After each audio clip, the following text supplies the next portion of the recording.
పితృదోషం అంటే ఒక శాపం. గత జన్మలో ఎవరైనా వృద్ధులకు కానీ తల్లిదండ్రులకు కానీ కష్టం కలిగించి ఉంటే, లేదా వ్యక్తికి తీవ్రమైన అనారోగ్య సమస్యలు కష్టాలు కలుగుతూ ఉంటే, దానికి కారణం ఆ వ్యక్తి యొక్క తల్లిదండ్రులు లేదా పూర్వీకుల చేత చేయబడిన దోషాలు కారణమవుతాయి.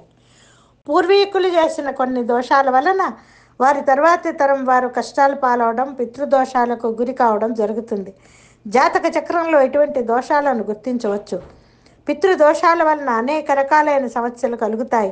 ఉదాహరణకు ముఖ్యమైన పనులు పూర్తి కాకముందే ఆటంకాలు, వైఫల్యాలు ఎదుర్కోవటం, గౌరవ ప్రతిష్టలకు భంగం కలగడం, కుటుంబంలో స్త్రీకి చిన్న వయసులోనే వైధవ్యం ప్రాప్తించటం, కుటుంబంలోని వ్యక్తికి మానసిక స్థితి సమతుల్యత లేకుండా ఉండడం, ముఖ్యంగా సంతాన భాగ్యం లేకపోవడం, పుట్టిన సంతానం జీవించకపోవడం, సంతానం వలన తీవ్రమైనటువంటి సమస్యలు ఇలాంటివి వస్తాయన్నమాట.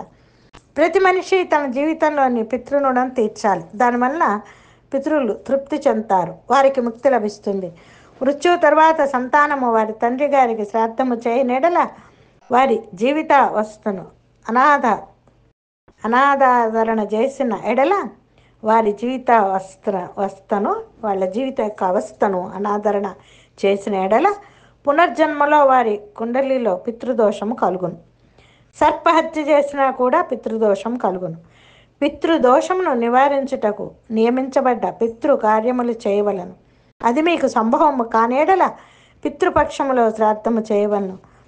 నియమిత కాకులకు మరియు కుక్కలకు భోజనం పెట్టవలను. వటవృక్షమునకు నీరు పోయవలను. బ్రాహ్మణులకు భోజనం పెట్టవలను.